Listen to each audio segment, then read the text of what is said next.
Hey everyone, nubkeks here. Welcome back to Nub Raids, where today I'm going to break down the champions that are coming tomorrow in this summon rush. Are you going for it? Probably not, but because of that, they put in some really good champions. So there you go.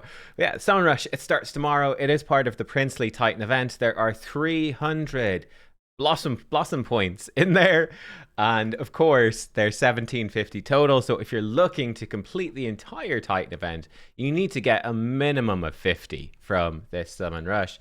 And yeah, I mean, if you are going for milestone 5, then it's probably worth considering getting all or most of the points and leaving yourself in a good position for the rest of the event with flexibility and just comfort and whatnot. If you're going to min-max and play it a bit riskier, you could skip more. But yeah, it depends on how expensive that ends up being. But what about the champions? Well, here we go. So this is starting tomorrow, the 19th of June, for 72 hours. So it's the Friday, Saturday, and Sunday, essentially. We have these champs being boosted. Lots of new ones in here. Well, in the first chunk, and a rework down here. Pretty cool. Varkos Head Splitter. He is from this event. Grugtha Darkseer. She is recent and actually pretty damn good. Lord Entertainer Fabian, one of the best legendaries in the game. Cheshire Cat. Septimus, who's been reworked recently. Queen of Hearts. Chalco the Blind, we'll talk about him. He's very like the last fusion, Folan. And Arathia Corpse Flower, who has been reworked. We'll look at the legendary tier list in a second. First of all, we've got the epics. We've got Mistrider Daithi, Fyr-gun, Isbeil, and Seeker. For me, I would say Mistrider number 1, Seeker number 2, Fyr-gun number 3. They're all decent epics. Mistrider, for me, is the big winner. Even ahead of Seeker, who would be the OG. I think Mistrider is way better. He is an amazing... he's basically a legendary damage dealer, realistically. Self buffs increase attack and accuracy, gives himself an extra turn. He's got those buffs all the time, so he's going to hit harder. And then he's an AoE with decreased defense. If he places decreased defense on all enemies, he gets an extra turn, which is great. His A1 has a 60% chance to remove a buff, and I think it's a 20% chance to get an extra turn. It's great. Accuracy in all battles 40. His base stats are a bit low because he is just an epic. It's just sort of his main downside. But he's self-buffing. So his accuracy requirements are lower. Increased attack is going to help him to hit hard. AoE decreased defense. Extra turn. Decent, very decent chance on his A2. Depending on enemy affinities, it could be 100%. His A1... chance for an extra turn, chance to remove buffs. It's such a solid kit. He is a fantastic epic. As I said, he's better than a lot of old legendaries to be completely honest. And it's something I do have to say. I don't know if I need to say it any much more, but people were for a good while saying, you know, certainly coming up to Lemonisi, it was one of the selling points for her. It's like, wow, a legendary, accessible, good damage dealer for the faction. The faction is certainly not lacking damage dealers now. She's in there, but we've got Vestella's in there, Balar, Kaldor is in there now, Ilo's been reworked, Folan's in, Arathia's been reworked, and Raya's in. Like, they have so many good legendary damage dealers. It's insane. But, to be honest, you can do it with Daithi. Like, he'll be fine. He'll do the job. He's just grand. He's just fine. And he's a beast with merciless gear as well. So, yeah, that's my thoughts on that. Who are the other ones? Seeker and Fyr-gun. Seeker, OG. You know, he's turn meter boosting you effectively on a 2-turn cooldown because of the extra turn. So it's a lot of turn meter boosting regularly with increased attack. And then he's provoking on his A1. It's simple but effective. He's got a decent passive for some survivability. Aura kind of sucks these days. And Fyr-gun, again, is a decent damage dealer for the dwarves. She doesn't wow me half as much as Daithi does. But she is good, right? So she comes in with AoE weaken, extra turn if she puts weaken on all enemies. That is nice, but it's a 4-turn cooldown. So the extra turn, bringing it to a 3-turn. It's not like Daithi, who's got the shorter cooldowns, right? Not quite as good. Still good, though. And then this one places bombs and then can debuff spread bombs to all other enemies. And they can do good damage to PvE enemies, basically. Her A1 can activate bombs. She's solid enough, right? She's decent. She's not on Daithi's level. She is useful. You might end up building her, perhaps, for dwarves. Yeah, perhaps. We did have Granite as a fairly recent fusion. But yeah, dwarves is a little more limited, I would say, on good damage dealers compared to the other to be fair, a lot of people might have Tholan as well from login codes or free login. I mean, if you've got one or both of those, you're probably covered for the damage requirements for dwarf faction stuff. But yeah, she is good. She is good. Weregren and Whisper. This is an easy one, guys. There's no contest here. Number 1 for Whisper. Weregren just gets an X. I think he's absolutely rubbish. Sorry. YST likes him. I think he sucks. But I think YST's probably done videos on him. So you can check those out if you want. Whisper, am I in the right place? Yes, I am. Whisper is really good, though. Self-buffs increased attack, increased crit rate as well. Extra turn. If enemies have decreased defense and weakened, she can place weaken on her A1. Her passive is giving her a chance for extra turn when she lands a crit. And she does more damage to bosses. She's just really solid, right? Extra turns, loads of single target damage, very high damage output against bosses. She is phenomenal. They need to buff Turvold. I think Turvold, honestly, is looking a bit rough compared to Whisper, especially because it's easier to get her a better soul as well, because she's an epic. It's a bit rough. But yeah, what about the legendaries? The big thing. Let's look at these. So, remove those for a second. Here we go. They're all up at the top, to be honest. This is what I think about this event. This is what I think about it. I think it's an event a lot of people are going to skip, so they've put in really good champions. Let me show you this. I put up this poll yesterday. 3,500 votes on this. Are you going to complete the Titan event? 52% are skipping it entirely. 25% are like, yeah, I'll do some of it. We've got 10% going for milestone 4 and 12% going for milestone 5. Very low overall participation. So for people really looking to engage in the summon rush, it realistically is about 1 in 10 people are going to do it. Maybe 2 in 10 max. So it's very low participation. They've put really good champions in because of it. So if you're close to Mercy, it could certainly be worth pulling here. I think Septimus is the weakest of them, but he's still really good. I've rated him at A tier, which is excellent. After his rework, just does a lot of damage, basically. He does a ton of damage now, right? AoE, enemy max HP. This hits really hard. His A1 hits really hard now. It gives him an extra turn and resets his AoE if he kills an enemy.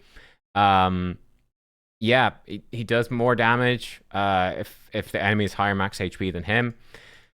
He's not amazing for bosses because this is capped, but he's pretty good. He's pretty good for bosses. I mean, it's a 3-turn cooldown AoE enemy max HP. It's so much better than what it was before. It's a good generalist, right? Just, compared to your AoE 2-turn or AoE 2-turn double hitter or triple hitters like Marius or the new Dark Elf guy whose name I can't remember. There's a bunch of them with multi-hits that are a bit better. But this guy hits hard, but he also does a lot of direct damage at the A1. He can pop off for wave-based content. He can pop off with damage in arena, though he is super squishy. He is like a proper glass cannon again, which is great because for a long time, let's be honest, he was just glass. A glass pea shooter. He wasn't a cannon. I've put him in the A tier. I think he's a phenomenal AoE damage dealer. You're going to get more damage out of him probably than out of Grisor, or similar. He has affinity problems compared to Grisor. But, he's a more damage focused than Grisor, but affinity based. Grisor is a lot more utility. I have him in a similar tier. I think it's fine. I think they both belong in A for me, to be honest. The Cat and Grugtha, I like these both a lot. They're both very similar. Going with the Cat is the safer option because Grugtha is ugly and people don't like her. The Cat is cool, so people like the Cat. So you should pick the Cat over Grugtha. But they're both really good. It's hard to know, I think, which one is better, to be honest. He self-buffs Perfect Veil, increased attack, AoE, extra turn if he kills an enemy. His damage scales off speed, quite a lot, actually. So the Cat has a very high-end damage potential because he's scaling off attack and speed. If you build him with loads of speed, if you've got a big blessing, if you empower him, if you've got your Faction Guardians maxed out, if your Great Hall maxed out, if you've got all this stuff, he will scale incredibly well. And then, of course, because he's giving himself Perfect Veil on multiple moves, if you get the Lens of Intangibility Mythical Relic from Grim Forest, it is the best damage-dealing relic in the game, pretty much. And he will go crazy with that, right? It gives you loads of ignore defense while you're under Perfect Veil. And it gives you main stat speed. This is insane for him. It's a bit of a bummer. The Cat's gaze, literally named after him, isn't his best relic anymore. Which is slightly ironic, I think. But yeah, the Cat, he is a big damage machine who will scale very well into the end game. But if you're watching end game players blast with him, if you are earlier game, he's still going to be extremely good. But you're not going to get that crazy potential because of that scaling from all your power sources, right? But big AoE extra turn. His A1 is an AoE if he's under Veil of Perfect Veil, which is really good, and it reapplies the Veil. And then he's got a triple hit, single target nuke here. And then cheat death on his passive is fantastic. He gets block damage and Perfect Veil when he's going to die. It stops the damage. He gets block damage. It's really strong. Cheat survivability mechanics are absolutely premium for damage dealers. They're really, really good. So yeah, speed in all battles aura, really strong. So he is fantastic. He's noticeably one of the best damage dealers in the game.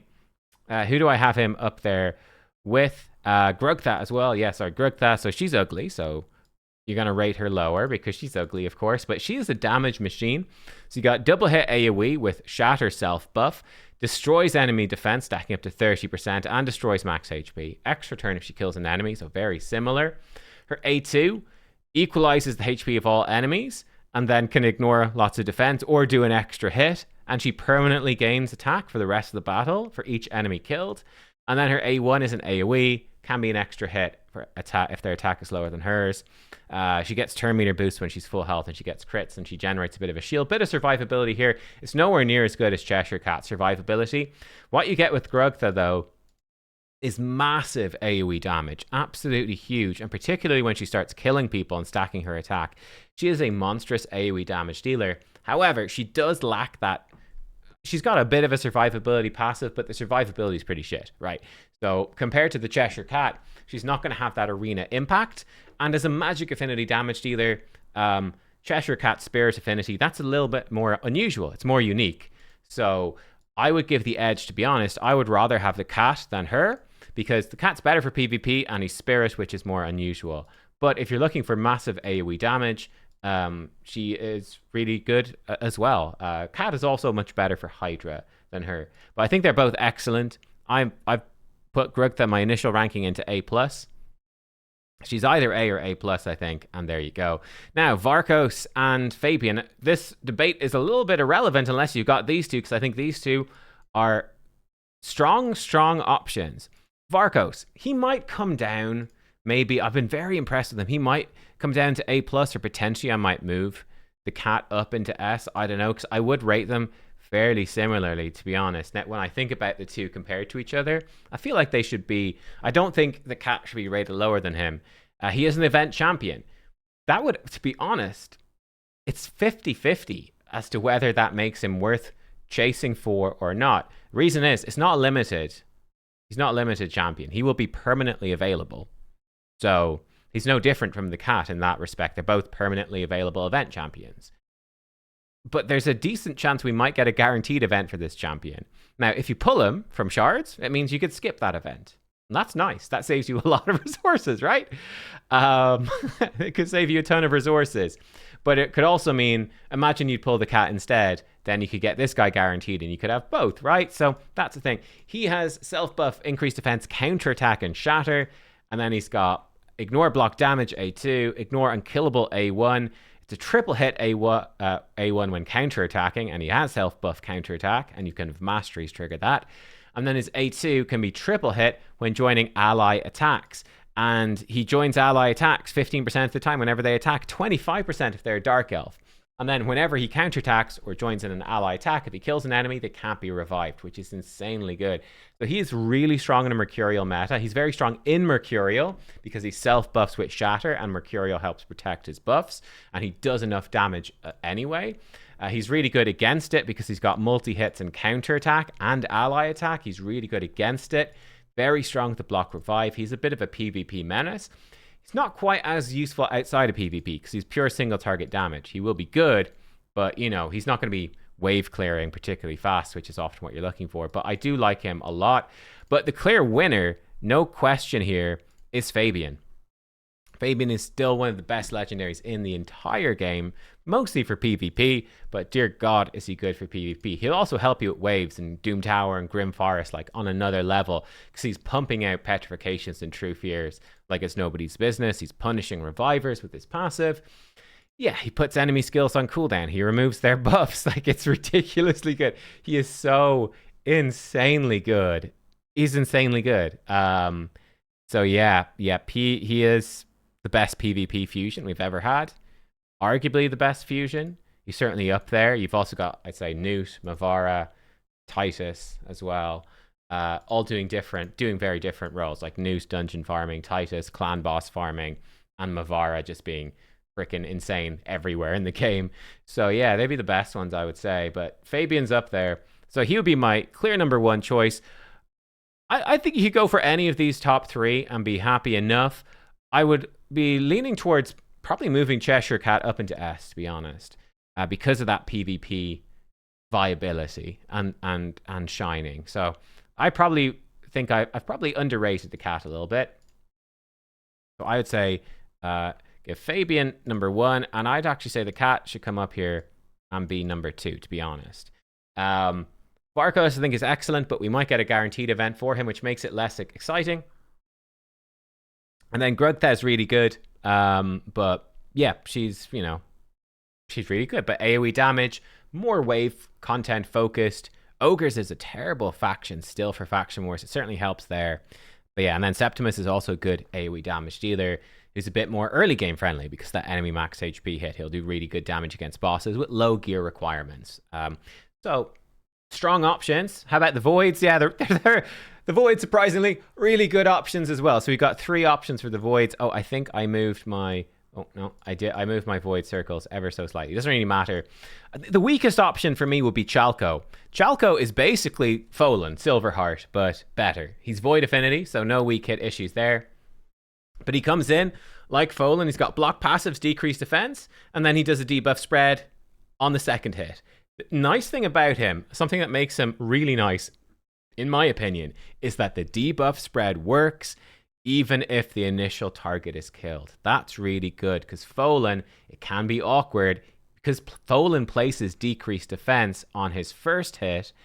He can kill them with the second hit and fail to debuff spread. Like, it can be awkward. This is a bit nicer. Now, he doesn't have the AoE hit, the big AoE hit like Folan's does, but he gets an extra turn if he kills an enemy. His A3 is his AoE. It's a 3-turn cooldown AoE attack before attacking, increase accuracy on this champion, which I think is really nice, because again, one of the issues with Folan is the accuracy requirements are very high. He decreases enemy buff duration by 2 turns and places decreased speed. It's a really nice move. His A1 hits hard. He can repeat attacks. Hits hard. It's good.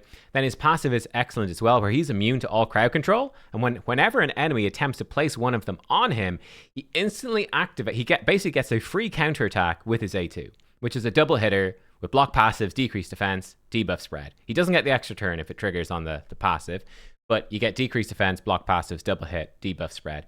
Really, really cool. And then he also does more damage for every debuff placed by him or an ally, and it resets whenever he uses... I don't know if it counts for his A1, but certainly his A3 and A2. Not sure, but look, he does a ton of damage. He's affinity friendly, which is cool. I think he's basically Folan, but better. Yeah, that being said, I still don't think he's absolutely bonkers. I put him in A+, which is really good. The main issue, has got this CC protection, but apart from that, he is a glass cannon. Again, he's certainly a cannon, but he's certainly made of glass. He will die very easily, and that is a drawback. And yeah, it can be, again, like Folan, it can be difficult to secure block passive skills onto key enemies when you've got stone skins around the place, you've got total guard around the place, you've got block debuffs around the place, you've got debuff removers around. It's hard to happen. And his AoE is only a single hit, so that's a bit awkward in the current meta with Mercurial, but I think he is a very solid damage dealer. You can do beast damage in PvE as well. He's very strong there because you're placing loads of debuffs. He's stacking up his passive like crazy. He is very good. He would be my last choice out of these, though. I think you've got 2 really strong choices here. I think Queen of Hearts might be my favorite one. I've gone to the wrong faction. Arathia, since her buff, I did a full showcase. You can check it out. She is extremely good now. She went from being quite possibly the worst Void Legendary. I think Anithwe has that honor now. She went from being one of the worst to being actually extremely good. So she comes in, increase accuracy on all allies, death brand on a target, hex on all enemies, which ignores block debuffs. This is the big thing though, a protected block damage on herself for 2 turns. This is on a 3-turn cooldown. So if she starts getting any cooldown reduction or anything like that at all, you're going to have very high uptime on this block damage, and that can be extremely difficult for people to deal with. Her A2 is an AoE. more damage for enemies under Hex. It ignores shield, block damage, and strengthen. Gets low to turn meter. Gets even more if she kills enemies. Again, very strong because you can cycle through her skills. This hits a lot harder than Folan's one.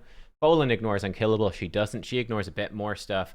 But this hits really hard. It's easier to set up. Her A1 hits hard and she can counterattack enemies when hit by enemies under Hex. And it does more damage. That's very powerful. And yeah, then this is crazy too. As she starts killing enemies, she gets up to 30% permanent ignore defense boost, which is insane. Starts gaining a shield. And then another big one, when she's killed 3 or more enemies, starts blocking revive everybody. So she can block revive after killing a few enemies. She can block revive with Death Brand. She's very difficult to kill because the protected block damage. She ignores block damage on the enemy team. She's counterattacking. It's only a single hit, but it is still good. She's very, very strong. And the turn meter boosting, getting that extra turns is very good. I think she's an excellent damage dealer. I was super impressed with her. But I do rate Queen of Hearts. I've had them on the same tier. I would personally go for Queen of Hearts first. Why? Again, it's the damage dealer dilemma, which is damage dealers are the most easily replaced champions, the most easily power crept. Supports do get power crept as well. I mean, just look at Duchess or Siphi, formerly considered the best champions in the game. Still very good, but, you know, compare them to Galathea or Theodosia. Times have changed, right? Whereas, like, the damage dealers back when Siphi and Duchess were the best champions, I mean, Rotus, he's still pretty good, but the damage dealer's been crept many, many, many times over, right? Anyway, Queen of Hearts would be my #1 pick from the Voids. I think she's excellent. You've got the full team ally attack, increased attack on your team. Beautiful. And then her A1 is an AoE with decreased defense. Really, really good. And you can run her with deflection set as well. So you get the 1 hit against total guard with this, and then 1 hit off total guard from the deflection set bonus from decreased defense, 6-piece deflection set. And you're getting the turn meter boost, and you've triggered a full ally attack as well. You can very quickly rip teams apart. She also has then AoE buff removal with Death Brand, True Fear on everybody else. She gains turn meter. And then her passive is obviously insane. And this lets her run deflection pretty effectively because it can be hard to build 6-piece deflection. But this basically starts giving her loads of extra turns when enemies receive 10 buffs. Every 10 buffs they receive, she can get loads of extra turns. Very oppressive, very powerful, very strong for PvE as well because you're getting a 4-turn cooldown, full team ally attack with increased attack, like Ilmakage. You're getting AoE decreased defense and turn meter boosting, and also AoE wave control with True Fear. Very, very versatile champion, very strong. Yeah, I think she's great. She's not the best of the best. Like, I wouldn't consider her an S+. Like, she's not as good as, like, a Solinar or a Bayek or Hecaton or Neve. Like, the really crazy OP ones. But she's really way up there, in my opinion. And, yeah. So, again, for me, I would say she be, from the Voids, I'd say she'd be #1. And I'd say Arathia now, surprisingly, is #2. So those would be my thoughts on it. I think Queen of Hearts, Arathia, both very strong options if you don't have them and you're participating in this event. I think Fabian and the Cheshire Cat, even Varos or Grugtha, all very strong options for your Sacred Shards, most likely is what you're going to be pulling if you're doing this event.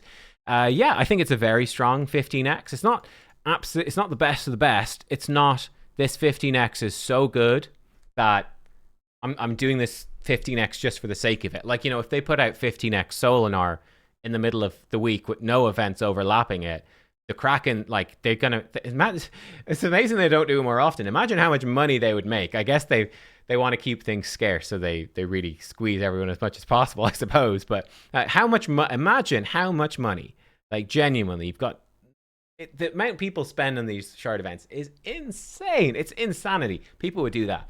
I think some people will spend for this one, but it's not going to be as crazy. But like any new whales that don't have Fabian, you bet they're going for Fabian. Like, it's pretty close to that level of, like, let's go shard crazy. Not quite there, but it's close. Sorry, so it's not Solinar level, but it's a very good event because, again, I do think that they're anticipating this being a fairly low engagement event, so they're trying to tempt people in if you're on the fence, trying to get you to go, oh shit, it's a really good summon rush, let's go. Bearing in mind, as always, guys, with these 15x events, it's roughly a 5% chance to get your selected legendary if you pull a legendary. So Matt, you pull in your Sacred Shards, ooh, it goes golden, you got a legendary. 5% of the time it is your chosen one, 95% of the time it's something else, despite this event. That's as much as it improves the rates. Voids is a good bit better. It's roughly 20%, I think. So it's significantly better. And it is something that is worth playing around for an end game player, i.e. you're farming Nightmare, Ultra Nightmare, Clan Boss, Demon Lord all the time, and you're winning personal reward CVCs regularly. They're your two biggest, and clearing Doom Tower. They're the 2 or 3 biggest consistent sources of Void Shards. So you need to be doing that to have enough Void Shards to be getting to Mercy, really. But if you are close to Mercy, worth considering. Like I said, very good, solid selection of damage-dealing epics, I would say, in here as well. Yeah, if you need to do, or if you decide you're doing the Titan event, I think it's a lovely summon rush. If you're chasing Fabian or Arathia, whatever, there's juicy stuff to chase here that might then tempt you into completing some of the Titan event, or more of the Titan event than you thought. And yeah, if you're skipping it, they've made it pretty juicy. But I think you can obviously skip it, right? Yeah. For me, I get to reiterate, what am I going to do? Probably skip. We'll see what the points are, but I'll probably skip this one and see what they're going to do next weekend, because it might be a champion chase, but then it might equally be a hero's path or something. And that might be more interesting for me. But I don't know. It could also pan out worse for me. It's hard to know. But I'm probably, even though it's really nice, it is just a 15x event. I'll probably skip it myself, but we'll see tomorrow when we see exactly how expensive the points are. Yeah, there you go. Let me know your thoughts. Thanks for watching as always, and I'll see you next time. Goodbye.